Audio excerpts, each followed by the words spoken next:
If you're the kind of person who's doing the work, you're reading the books, you're doing the coaching or the therapy, the meditation, the setting goals, but you still find yourself getting irritated, anxious, disappointed, or just stuck in the same cycles over and over again, I want to offer you something today that might change everything. And this isn't about mindset tricks, it's not about rewiring habits, it's about exposing the root of why we suffer, especially in our relationships, in our business, and in our emotional lives.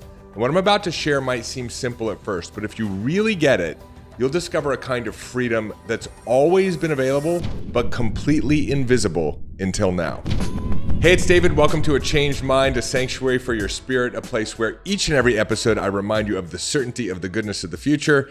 I'm your friend, your host, your guide, David Bayer. This episode is actually a double click on the last episode. I had a lot of questions around this unpacking of the concept of should and shouldn't. And I realized that, wow, this is a major thorn in all of our sides. On a daily basis, we experience all kinds of frustrations. I don't care who you are. You could have tension in your relationship with your partner, your kids not listening while you're trying to get ready for work, your employees are underperforming and not doing what you've asked them to do, some form of unmet expectation. And I want to introduce the real issue, and it is not what happens. It's not these conflicts, but it's the internal belief that this shouldn't have happened. So let's unpack this together. We're going to talk about the contrast of the outer events versus the inner resistance. And so what occurs over the course of our day is we experience something, and I'm going to start with a story, actually. It's such a powerful example of a friend of mine, and I mentioned this in the last episode, who said, hey, one area where I'd like to improve is the anger and frustration I have with my kids when they don't do what I ask them to do. And I said, well, what is it that you ask them to do that they're not doing? And he says, well, they don't pick up after themselves. They don't pick up their toys. They don't put their clothes away. He's got like a 9-year-old, an 11-year-old, and a 13-year-old. Said they just don't listen to what I'm asking them to do. And I said, okay, got it. So the issue that you're having right now is that you think they should be listening to what you ask them to do. And there was this pause on the other end of the line, and he was like, well, yeah, of course. And I said, well, but that's not true. I said, one of the things that we teach actually is that there are two states of being, powerful states and primal states. And powerful states are states of being that feel good, like joy, curiosity, excitement, compassion, passion. And those are states that are indicating that you're in the rest and relaxation or parasympathetic expression of your nervous system. And then there are primal states of being, states like anger, frustration, boredom, jealousy, worry, overwhelm. And these are states that indicate that you're in the sympathetic expression of the nervous system or fight or flight. And the only thing that determines what state of being you're in are the thoughts you're having. It's not the experience itself. In other words, the experience is separate from the emotional reaction. The emotional reaction is a result of the thoughts that you're having. He said, well, that makes a lot of sense. I said, but here's the thing that we've discovered. The quality of the thinking that's moving you into a primal state is 100% of the time untrue. And for those of you who have been followers of the show, what I worked with him very quickly was what we call a decision matrix. And I said, so that means that this thought that you have that they should be listening to what you're telling them to do is actually untrue. And he said, well, then what's true? I said, well, some form of the opposite. He said, well, that they shouldn't be listening to what I asked them to do. I said, that sounds about right. And he said, but how can that be? And I said, well, we believe that life should go a certain way. And life goes a different way. In this case, we're talking about some friction that he's having with his kids, who he loves dearly. And he was very, very clear. He's like, it's not like I'm screaming and yelling at them, but he said, I've learned how to manage that. I feel the anger arise within me. And I said, well, look, the truth is that your kids absolutely 100% of the time, in this instance, they're 100% of the time going to do what they should do. He said, so they shouldn't be listening to me? I said, that's correct.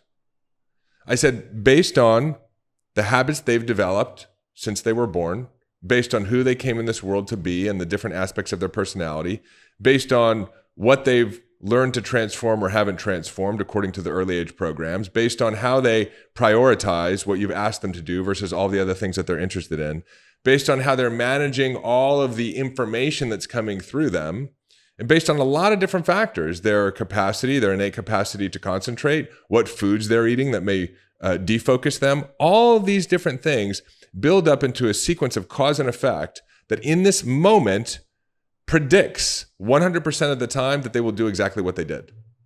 There's no other possibility. And so when we say should, someone should or shouldn't do something, I'm not talking about values and morals.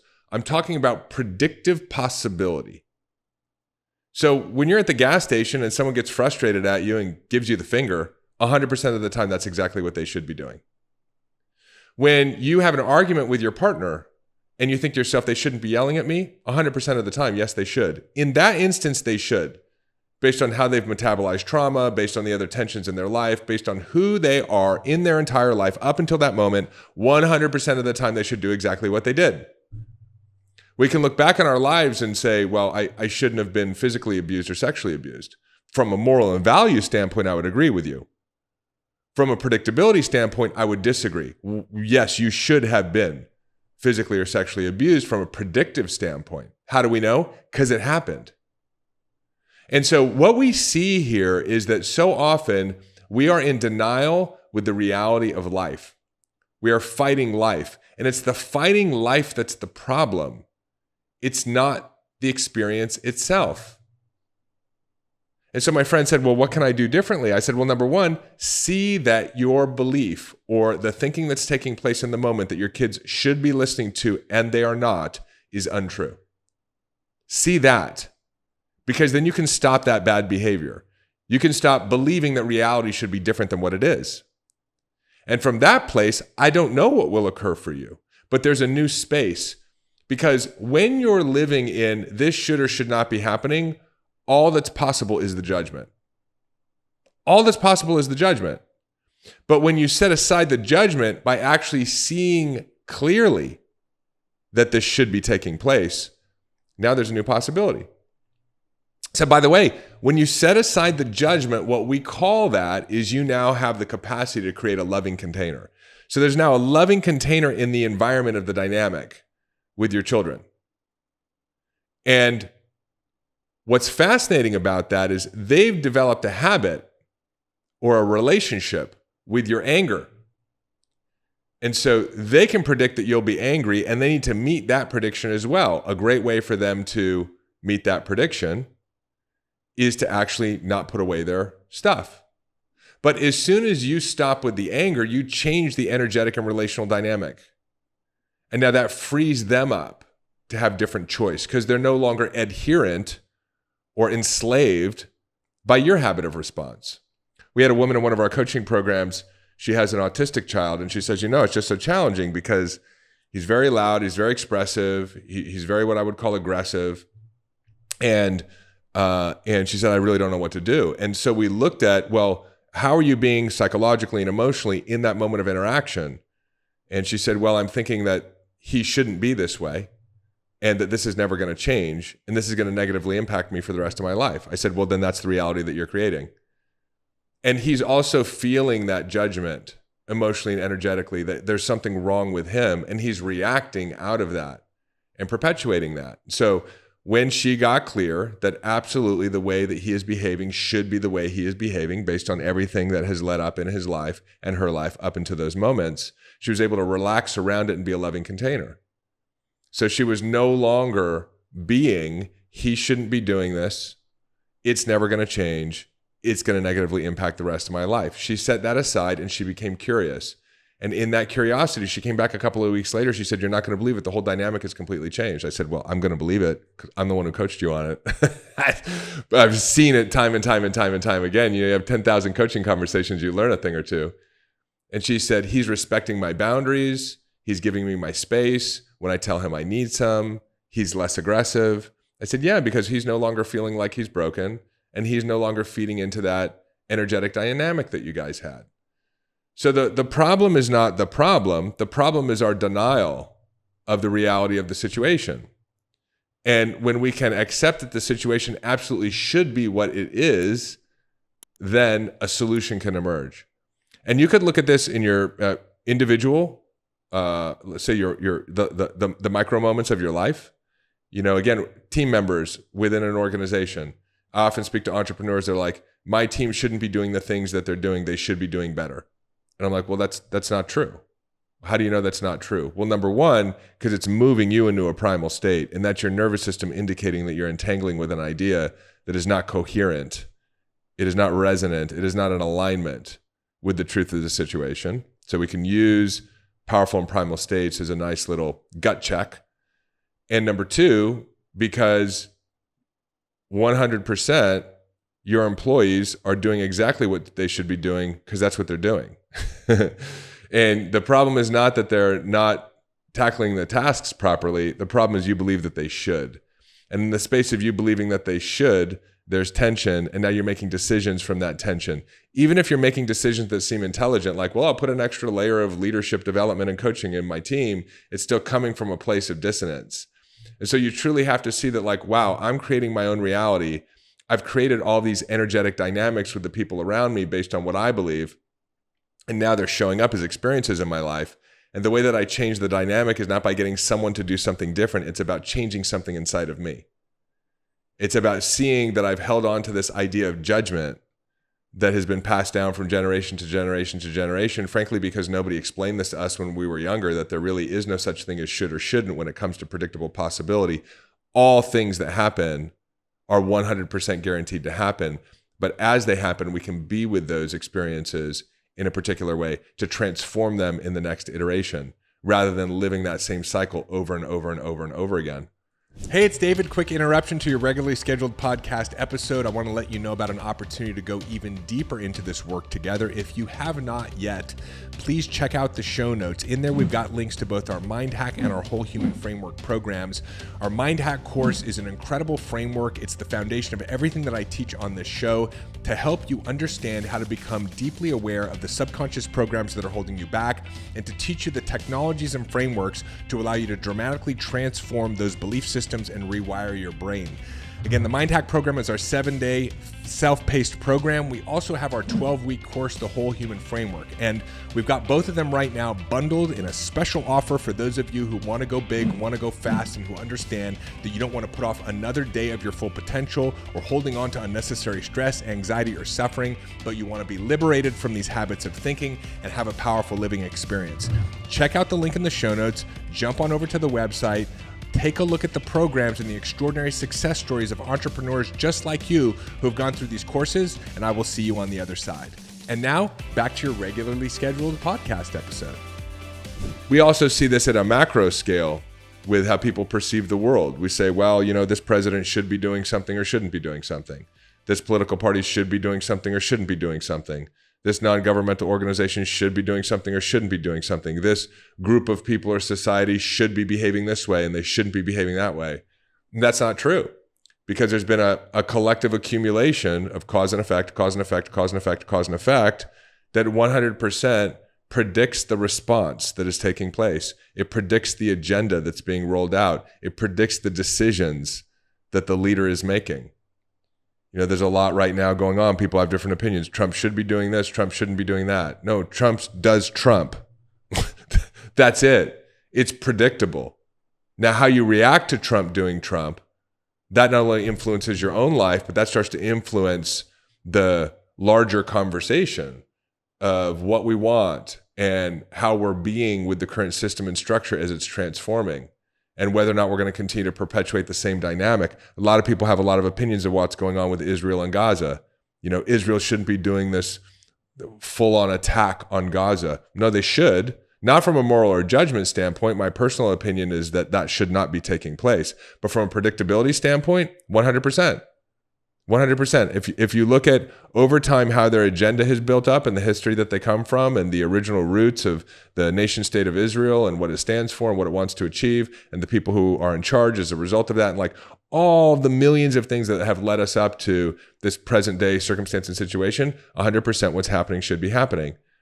And if we're living in the judgment of should and shouldn't, we're giving away our power to the judgment. If think about it for a moment. If I'm non-judgmental about the situation and I'm not in denial around what is happening, now I can start to ask different questions. I can start to be curious. I can actually be a part of the solution. You can be a part of the solution of your children adhering more to organization in the house. You can be part of the solution of your team members or employees performing at a higher level within your organization. And you can be a part of a solution of political change or ending wars or solving, global environmental issues. But you can't do that as long as you're in judgment. This awareness came to me at one point. It was such a strange way that it came to me. Someone was talking about like poachers in Africa and how they shouldn't be taking the rhino horns. And it just occurred to me in that moment, like, of course they should.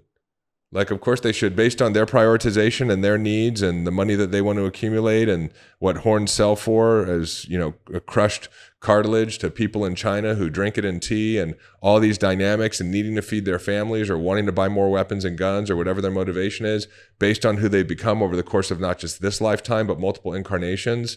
I mean, you want to deny multiple lifetimes of information that are culminating in this experience and say that it shouldn't be happening. There's so much predictable momentum that's been building up into this moment. It's absurd to deny the moment.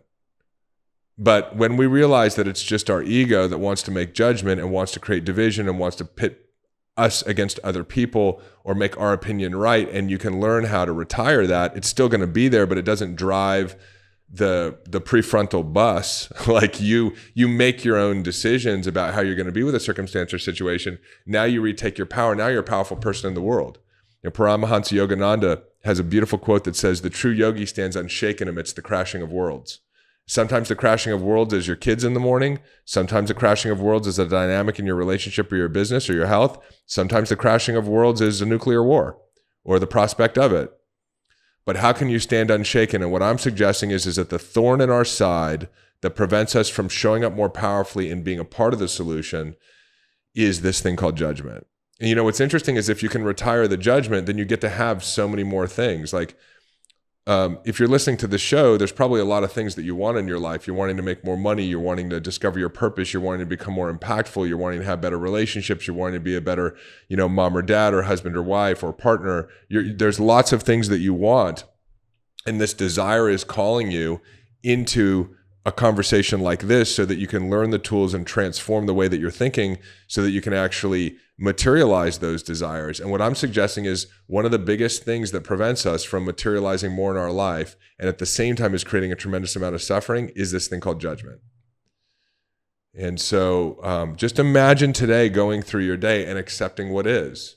And this conversation of accepting what is not new, right? There's a lot of spiritual teachers that talk about like accepting what is. I'm just breaking it down with David speak because I needed to understand what that really means, because it's difficult for me to accept what is when I look at the world. How do I accept what is when, I feel like my wife is reacting out of her trauma and yelling at me undeservedly, right? Which happens less and less and less now, gratefully, because we're both in this work and doing it together and it's part of our soul contract. How do I actually accept the fact that there are horrible atrocities going on in the world? How do I just be with what is? And so I sought out an answer to this question. Like there must be a logical explanation of why it makes sense to be with what is, even though I don't like what is. And this is the explanation for it. And when you can learn to do it, what is changes. What is changes. Just like the story I told of our friend who has the autistic son, just like what I anticipate with the interpersonal dynamic that my friend has with his three boys. And just like I expect to start seeing in the world as more of us stand up without judgment and are resonating at a higher frequency and become the solution to the challenges in the world rather than being opposed to them. That's a pretty big distinction, right? Like wherever you feed your energy, that thing is going to grow. So if you've got a war on terror, a war on totalitarian control, or a war on wokeism, or a war on conservatism, or a war on Israel, or a war on Gaza, or a war on, whatever it is, all you're going to do is feed more energy into the thing that you're perceiving as a problem, and it's going to grow. But what we're talking about here is actually disregarding the problem itself in many ways, or at least the judgment around it. And now you're investing energy into being the solution. So rather than investing energy into solving the problem, invest energy into being the solution. And the way that you do that is to transform judgment into acceptance by truly seeing that whatever is occurring absolutely should occur. There's been millennia or millions of years of buildup into the miracle of this moment that is unfolding in front of you. and realize that the way it's unfolding has a lot to do with who you are in your being and a lot to do with the judgment that you've been holding. And when you can learn to let it go, the situation must transform given a short period of time. And you will be a part of that transformation because you'll have a revelation, you'll have access to new ideas, you'll be more creative, but you're also going to free from your standpoint the cords that are binding this energetic cycle. You're going to let go of the contract, and now other people have the opportunity to opt out as well, and now everything changes. So I hope you love this episode as much as I love sharing it with you. I do love you as always. That's why I am sharing this with you, because we're on the journey together. This is not a do-it-yourself project. We are going to change your life together. We are going to change your bank account together. We are going to change your health together. We are going to change everything together, and we're going to change the world together. And we're going to do it by becoming more enlightened through conversations like this, and then staying together as a community and getting into the practice of implementing this into our day-to-day lives. So just see if today, in one instance, something that triggers you, you can just diffuse the trigger more quickly than normal and accept that what is happening is exactly should be happening, and see how you can be with that circumstance or situation differently now that you're no longer in resistance to it.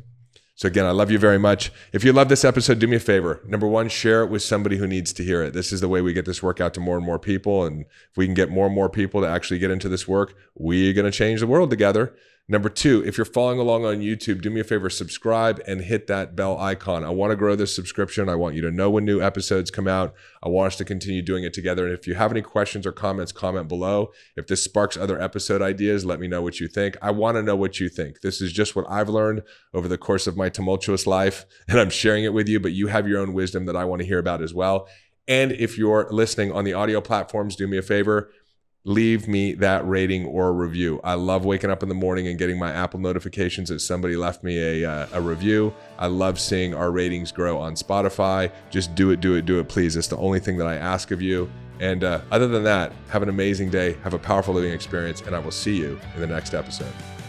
Hey, it's David. Hop on over to davidbear.com. Click right here. There's also a link in the show notes, and sign up for our newsletter. You'll get immediate access to my free Mind Hack ebook, as well as a couple of trainings to help you master the inner game. This is a great way to stay informed and be a part of our community and be notified of special announcements. Click below, head on over to the website, get subscribed. If you loved this video, make sure you check out this one or this one, and I will see you in the next video.